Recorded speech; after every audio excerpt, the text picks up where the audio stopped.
Welcome to today's Global Connections program. I'm Bill Miller. Anybody who's used a computer, listened to a radio station or a television station, or even used a cell phone will have an interest in our program today. My guest today is an expert on the International Telecommunication Union, which is one of the United Nations specialized agency. My guest today is Mr. Gary Fowlie. Mr. Gary Fowlie, a Canadian national, is the head of the International Telecommunication Union's Liaison Office to the United Nations in New York City. Gary, welcome to today's Global Connections program. Thanks, Bill. I appreciate you being with me today.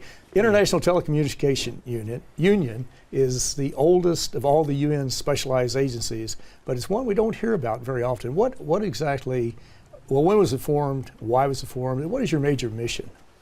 Well, the ITU, the International Telecommunication Union, actually was created in 1865, so we're the oldest 152 years ago. And it was created because at the time the telegraph had been invented, and it was really the first multilateral agreement. People needed to ensure that their telegraph would move quickly and efficiently from border to border. And to do that, you had to ensure that there were standards for connectivity and ways for payback and that sort of thing. So that's how the ITU, so the union was a union of European countries at that time.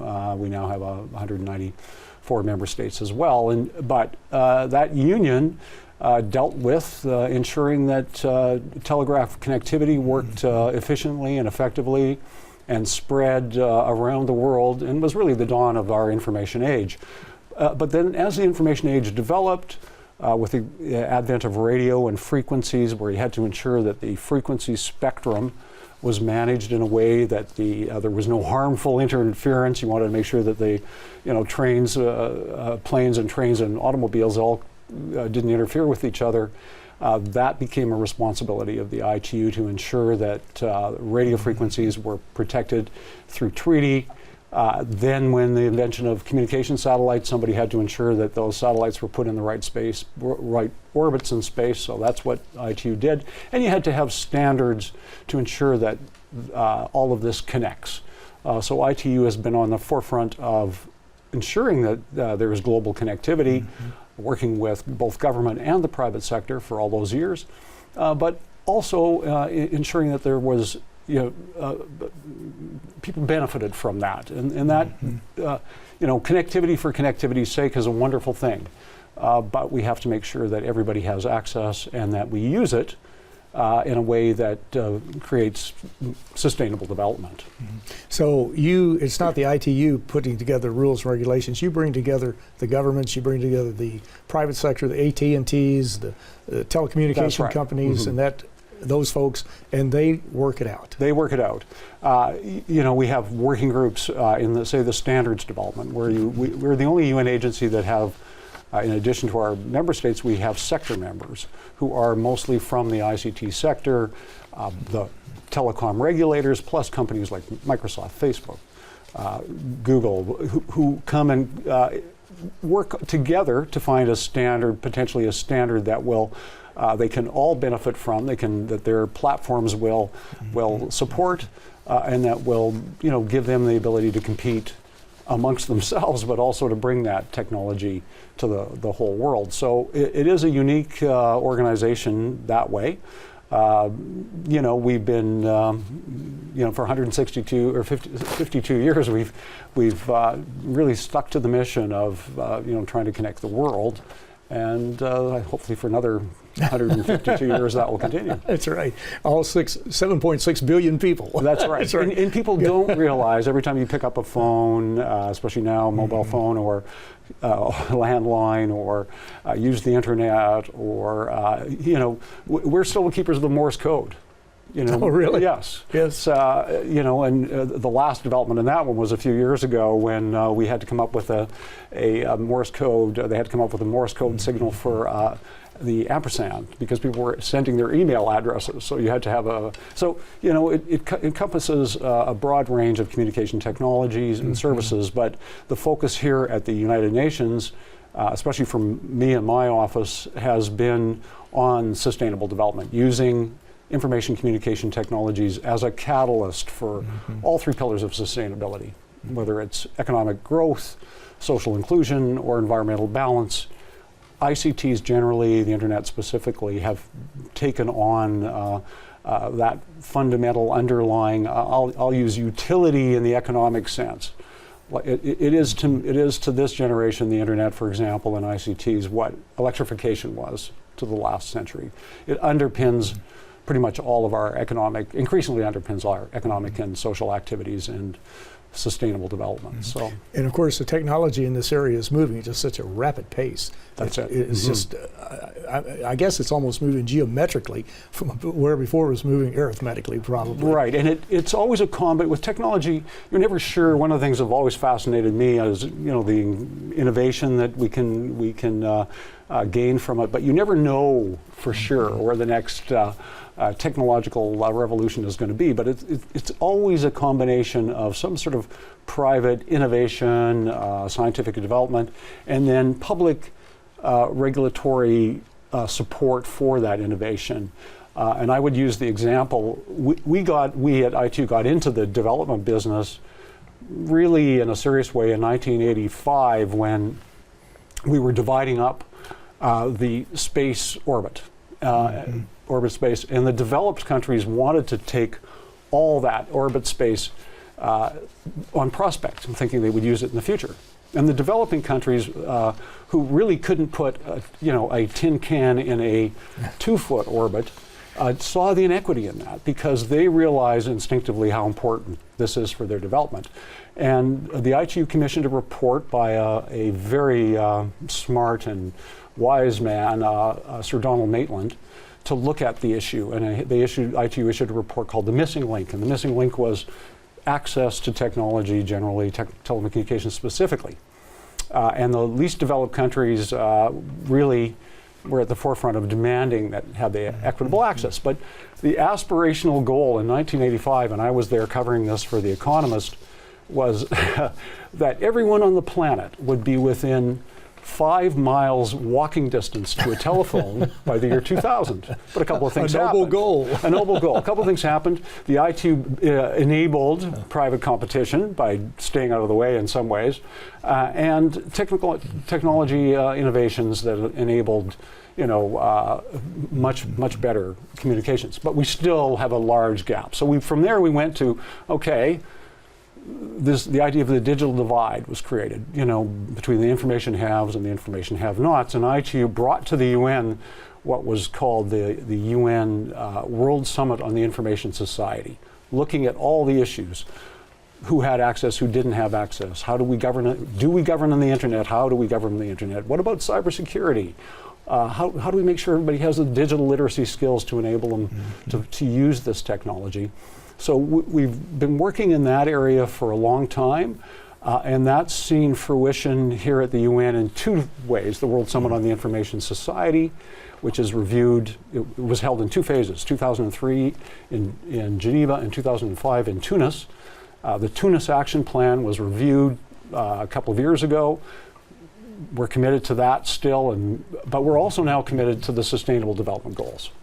And I'm glad you brought those up because we're hearing a lot more about the Sustainable Development Goals that are online for the next 15 years. Well, not 15 now, but from 2016 through 2030. And they are to eradicate poverty, to eradicate hunger, to promote sustainable development, to have clean oceans, to empower women, to provide quality education. How does your operation, the International Telecommunication Union, tie into this as far as helping to achieve those goals? Well, we worked very hard. We worked with our interagency colleagues. I helped lead a group to ensure that many of the member states were very instrumental in pushing this as well.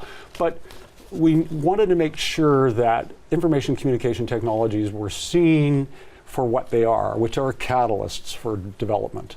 And that was recognized in the SDGs. Paragraph 15 says ICTs hold great potential for human progress in a wide variety of areas.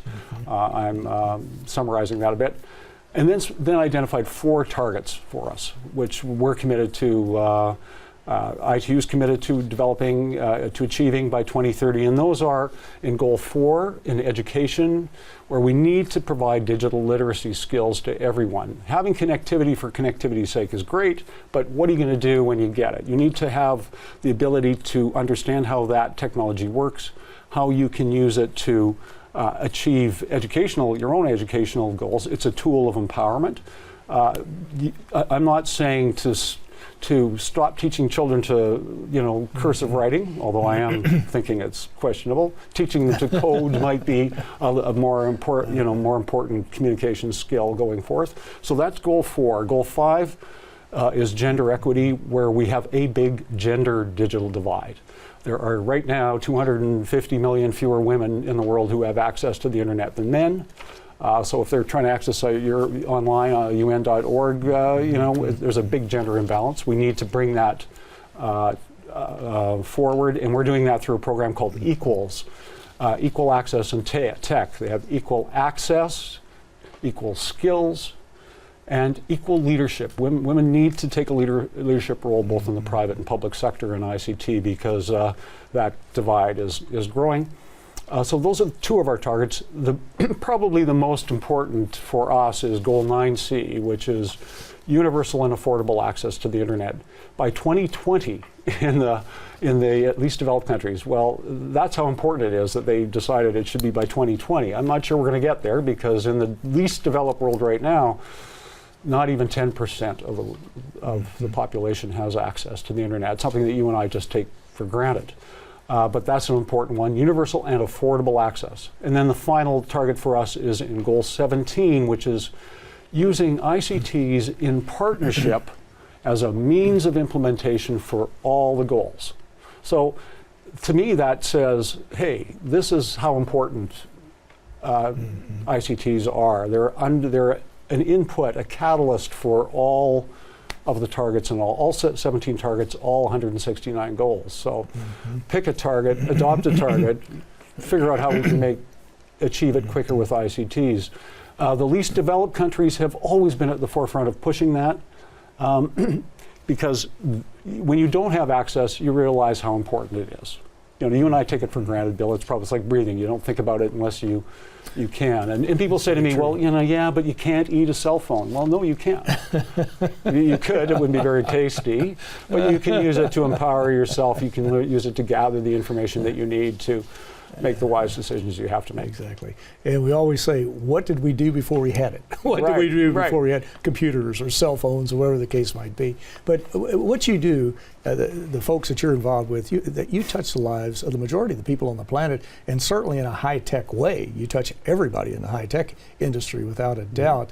This is so critical now. There's lots of information on all of the programs that we do develop in the areas of technology standards in satellite and spectrum communications and in development. But I'd also point them to the SDG, ICT for SDG component of that, hashtag ICT for SDG, because what's happening is the public sector, the member states have seriously gotten on board with this. I got to tell you, about 5 years, if you told me 5 years ago that everybody would be adopting broadband national rollout plans or digital agendas, that was a pipe dream in a lot of ways. But they've through our work with the UNESCO on the ITU Broadband Commission, pushing national broadband plans, we've seen this kind of development that we didn't foresee before. But it's the least developed countries who really kicked it off, because in the Istanbul Plan of Action in 2010, it was 2011, I stand to be corrected, my apologies, but that was such an important document, because it identified ICT networks on par with water, energy, and transportation to be treated in the same manner for investment in a way as public utilities. And why would the least developed countries, where people are living on less than $1, push that? Well, because they understand that you can't eat that cell phone, but you can get the knowledge you need to make the wise decisions that you have to make to empower yourself and your communities and your countries. Well, you're watching Global Connections Television, which is a privately funded, independently produced program. The opinions expressed on Global Connections are solely those of the moderator and his guest. We would invite our viewers to go to our website at www.globalconnectionstelevision.com to view previous programs. Also, if you're involved with any type of media outlet, be it a community access television station, a PBS station, or perhaps an educational institution that has an intra-campus television hookup, or you just have an interest in our programs and you would like to share them, please feel free to do that. Go to our website, download the programs, and share them. Global Connections Television is provided free of charge as a public service to help us better understand international issues and how they impact our lives. Today we're taking a look at a very unique United Nations agency, the International Telecommunication Union, and the role it plays in our lives every day that we really don't realize how important of a role it plays when we're dealing with any type of computer operation with cell phones and just on across the board. And my guest today is an expert on the ITU. My guest today is Mr. Gary Fowlie. Mr. Gary Fowlie is the head of the International Telecommunication Union's Liaison Office at the United Nations in New York. Gary, we're talking about some really important issues, everything that you've talked about, and very complex technical issues too. But there are two that I want to get out before we run out of time. We hear a lot now about cyber terrorism and that type of thing as far as what looms or what's actually happening in some cases where we actually have cyber terrorism and cybersecurity. How do you define those terms and how important are they that we work on these? I know you're probably very involved in that. Well, I can't really talk about cyber terrorism. I mean, that is, maybe that's the dark side of global connectivity in many ways. The upside being that we can come together and learn from each other and create an environment that a sustainable development environment. Of course, people are going to use, when you see, it's an idea of how powerful those tools are when, of course, they start to be used for, evil as opposed to good, I suppose.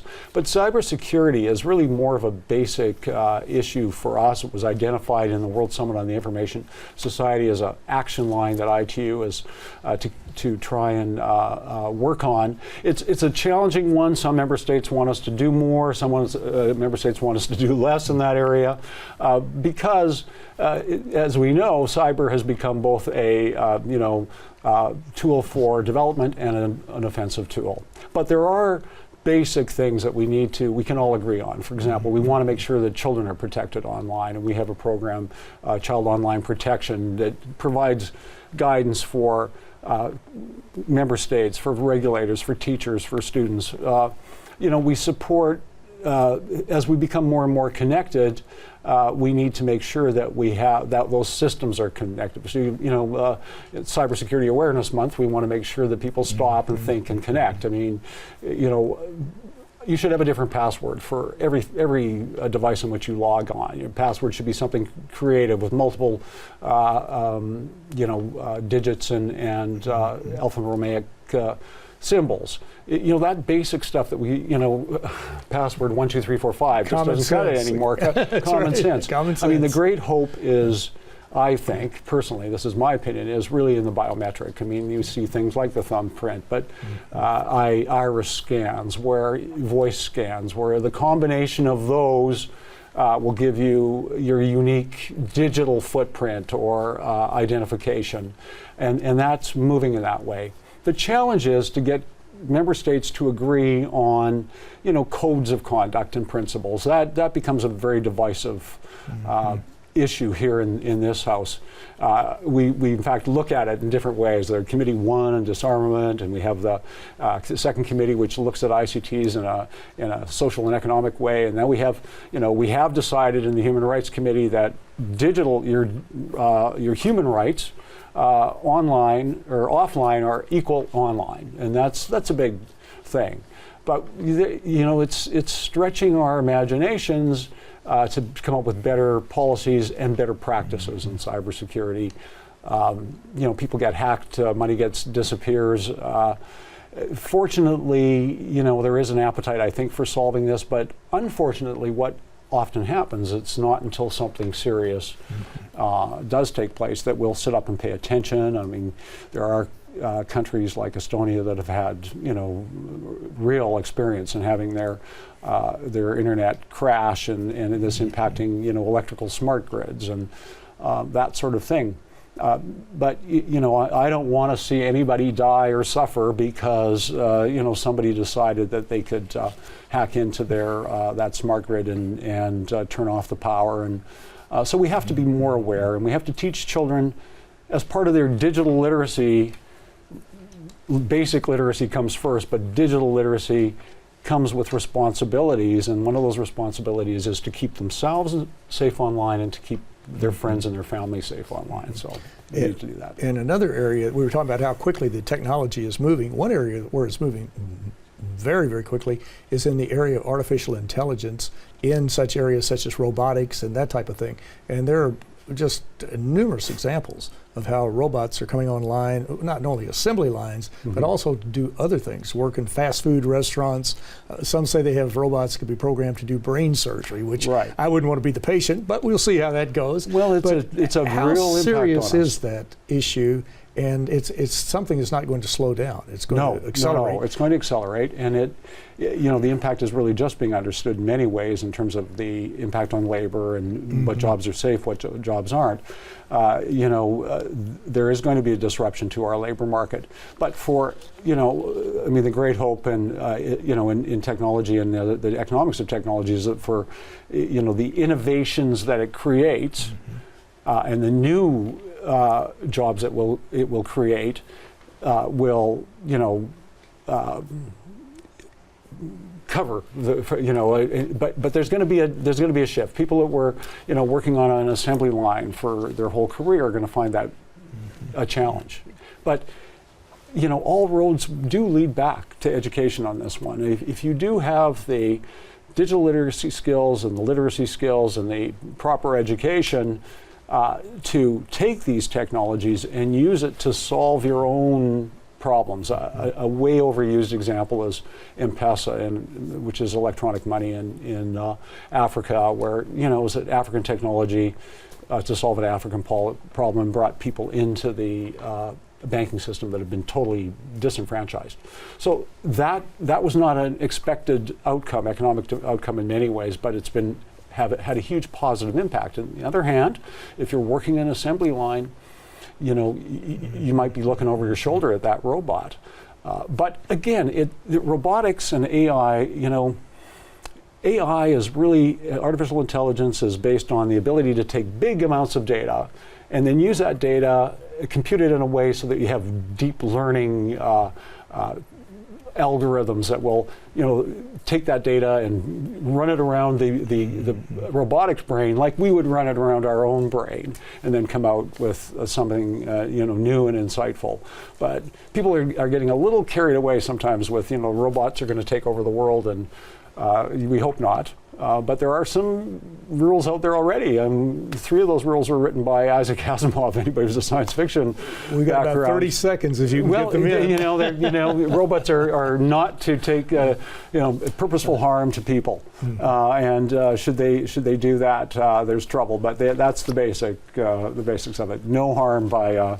They have to be programmed to not cause any harm. But you have to have we would have to have some kind of international agreement to do that. And I'm not sure we're quite there yet. But it is an exciting time for technology, for the potential of technology to help us achieve 17 targets and 169 17 goals, 169 targets. So pick one, adopt one, go for it, make it happen by 2030. Right. Universal birth registration is one that we haven't even talked about, but that's incredibly important. We'll have to do that next program. But you're absolutely right. And these goals are so important. And you've got so many different, literally tens of thousands of groups around the world, service clubs, private sector organizations, CEOs of various corporations, the NGOs, non-governmental organizations are involved in helping to achieve the Sustainable Development Goals. And of course, as you mentioned, the International Telecommunication Union is an integral part of this, and you're dealing with some of the most important aspects that impact our high-tech societies and a large number of the people on planet Earth. And of course, we need to learn more about it. And Gary Fowlie, I want to thank you so very much for a very interesting and a very informative program. Thank you, Bill. Thank you for the opportunity to maybe help educate people on this. You All have. roads Trust lead back me. to education. That's right. All roads All the way lead back to education. Right. Thank you. Okay, welcome. I'm Bill Miller. Thank you for joining us today on Global Connections Television.